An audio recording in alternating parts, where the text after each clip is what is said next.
침샘은 얼굴에서 이제 침을 분비하는 기관이죠. 침을 분비하는 생기관입니다. 샘기관인데 이제 크게는 여기 귀밑 침샘이 있고 턱밑 침샘이 있고 그다음 혀밑 침샘이 있고 이렇게 세 가지가 있는데 혀밑 침샘 같은 경우에는 뭐 보이지가 않으니까 이제 귀밑 침샘이라든가 이제 턱밑 침샘 같은 경우에는 좀 눈에 띌 수가 있고 이것이 이제 좀 과도하게 좀 비대가 됐을 때는 좀 미용적으로 보기 안 좋고 할 수 있으니까 어떤 치료의 대상으로 생각을 하고 요즘엔 좀 어떤 인식들을 많이 가지고 있으신 것 같습니다. 어쨌든 기본적으로 이 침샘이라는 건 침을 분비하는 정상적인 몸의 기관이라고 볼 수 있겠네요.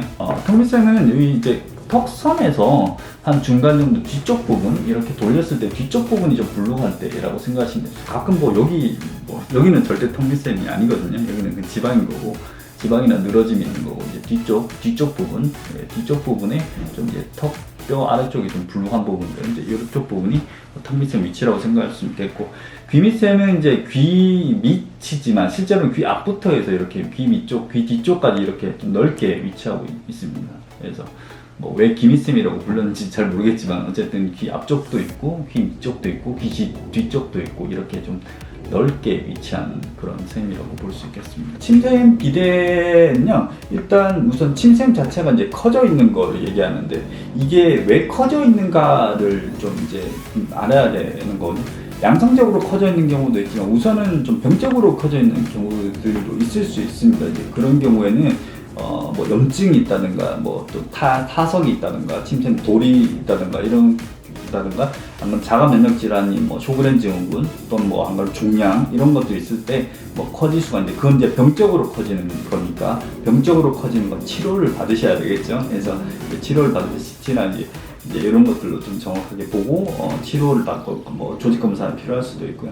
이제 그런 것들이 아니고 그냥 양성적으로 그냥 비대해지는 경우라고 하면 보통은 이제 그 좀 과식을 좀 많이 하는 경우들, 뭐 야식을 먹거나 뭐 이렇게 하고 또 이제 다이어트를 과도하게 해서 구토를 좀 많이 하게 하는 그래서 침 분비가 좀 많아지게 된다든가 뭐 이런 경우들 또는 이제 음주를 좀 이제 과도하게 좀 많이 하시는 분들 이런 분들에서 좀 커져 있는 경우가 많고 그 외에 뭐 컨디션이 떨어진다거나 뭐 이런 경우에 따라서도 좀 이제 커지거나 이렇게 할 수 있습니다. 그런 경우에는 보통 그냥 좀 양성적으로 샘 자체 크기만 좀 이제 커져 있는 이제 그런 경우라고 좀 볼 수 있겠죠. 그런 경우도 있을 수 있습니다. 이제 사각턱 뒤쪽에 침샘이 이제 덮고 있기 때문에 가끔 이제 침샘이 굉장히 많이 큰 경우에는 이제 사각턱까지 완전히 묻혀버릴 정도로 이렇게 심하게 이제 덮고 있는 경우들이 있거든요. 이제 그런 경우에 침샘이 커져 있다고 할 수 있는데, 근데 이제 침샘이 실제로도 그렇게 커져 있는 경우도 있지만 실제로 커져 있다기보다는 상대적으로 두드러지는 경우도 있거든요. 그게 이제 귀밑 침샘 같은 경우에는 나 여기 사각턱이 큰 것 같아 해서 사각턱을 줄이는 뭐 보톡스를 맞거나 안 그러면 심지어는 수술을 했는데도 불구하고 뭔가 턱선이 좀 두리뭉실하게 이렇게 좀 뭐 두드러져 있는 경우 있어요. 사각턱이 이제 좀 줄었으니까 뒤에 있는 침샘이 상대적으로 좀 두드러져 보이는 거죠. 반대로 이쪽 같은 경우에는 이제 턱뼈 수술을 하게 되는 경우에는 뼈 이제 공간을 줄이니까 이제 밑쪽이 턱뼈 아래쪽에 있던 것들이 상대적으로 좀 드러나 보이게 되는 경우들이죠. 그렇게 실제로 커진 것보다는 상대적으로 좀 드러나 보이는 그런 경우들도 있을 수 있습니다. 기능적으로도 문제가 되는 경우도 있습니다. 그건 이제 오히려 이제 침 분비가 좀 이제 뭐 타석처럼 이렇게 막혀서 침 분비가 좀 이렇게 떨어지면 오히려 뭐 붓거나 이렇게 좀 컨디션 할 수도 있고요. 뭐 종양 같은 생김을 볼 수도 있는데 어쨌든 근데 이제 침 자체가 커지는 거는 좀 이제 침 분비가 좀 많아지거나 하는 건데 그런 거 양성적으로 커지는 건 사실상 뭐 기능적으로 아주 큰 문제가 있거나 그렇지는 않거든요.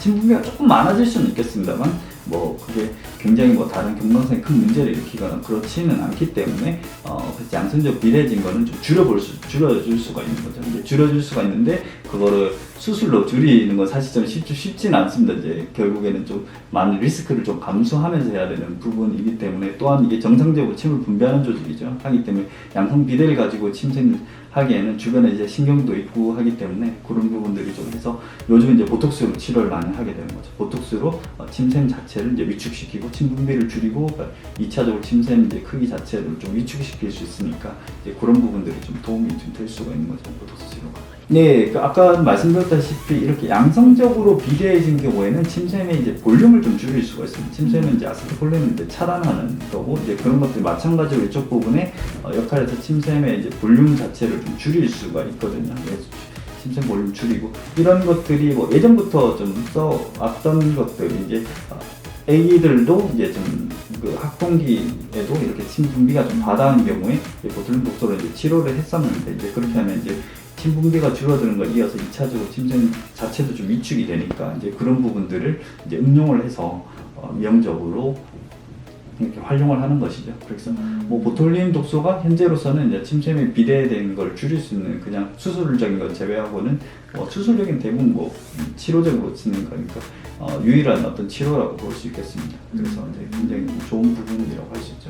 그러니까 뭐 환자분들 오시면 가끔 이렇게 오셔가지고 콧불처럼 이렇게 굉장히 심한 분들, 저희는 전파로 소노톡스를 해서 그런지 굉장히 심한 분들도 많이 찾아오시는데, 뭐 그런 경우에도 다른 딱히 방법이 없는데 뭐 사각턱을 해도 한다고 좋아지는 것도 아니고 한 딱히 방법이 없는데 보톡스 치료로 해서 이제 좀 줄일 수 있으니까 굉장히 좀 환자분께는 이제 좋은 옵션이라고 할 수 있습니다. 그래서 양성적으로 다시 한번 정리해서 말씀드리면 양성적으로 이렇게 비대해서 미용적으로 모양이 좀 이렇게 보기 안 좋은 경우에는 보톡스 치료로 이제 줄일 수 있다라는 부분을 생각하시면 되겠습니다. 그러면 이제 이 비미쌤 같은 경우에 이 턱 하각이 좀 더 또렷해지는 그런 부분, 이쪽을 다 덮고 있기 때문에 좀 또렷해지는 부분이 생길 수 있고, 이쪽은 뭐 심지어는 이제 지방 흡입 같은 걸 하셔서 지방을 다 제거했는데도 연관 모르게 불룩하게 이렇게 나와 있으면 이제 이런 부분들을 좀 줄이게 되면 턱선도 좀 더 또렷해지고 이런 부분들이 좀 장점이 될 수 있죠.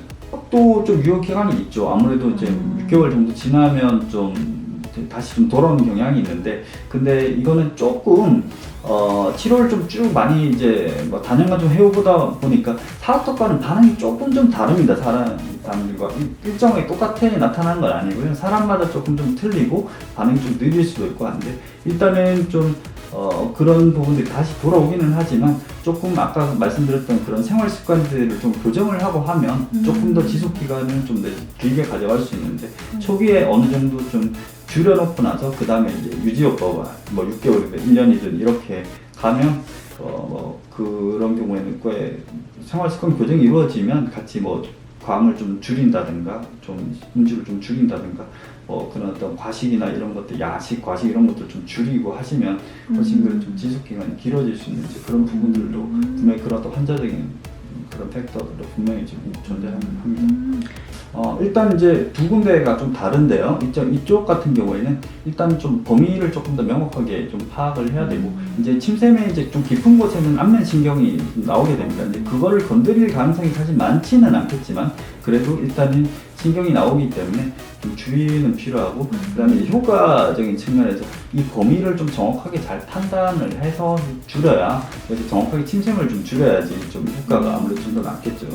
근데 이제 목 밑 같은 경우에는 조금 다른데 효과적인 부분이지만 부작용이 생길 가능성이 조금 꽤 있습니다. 이게 이제 좀 깊게 위치해 있고, 또 이제 이 주변에 목 쪽 주변에 연하라든가 발성 관련된 역할을 하는 근육들이 주변으로 이렇게 겹겹이 막 겹쳐 있기 때문에 그런 경우에 이제 그 보톡스가 근육을 마비시키잖아요. 그래서 그런 근육이 좀 퍼지게 되면 이제 물을 삼키는 게 힘들다거나 이제 고음을 내는 게 좀 힘들다거나 이런 부분들이 분명히 또 생길 수가 있습니다. 생길 수 있기 때문에 이런 부분들을 정확하게 좀 확인을 해서 잘 하는 게 좋겠고, 뭐 아까 말씀드렸다시피 이제 그런 유발되는 부분들을 좀 피하시면 좀 도움이 될 수 있을 것 같습니다. 특히 여성분들 같은 경우에는 폭식을 막 하고 이제 이거를 좀 이제 또 죄책감이 드니까 이제 거식증처럼 이렇게 구토를 많이 하고 이런 것들이 침 분비가 좀 과도하게 좀 많이 일어날 수 있으면 침샘이 좀 비대해질 수 있는 이제 그런 부분이고, 또 너무 많은 과식을 한다든가 야식처럼 이렇게 계속 끊임없이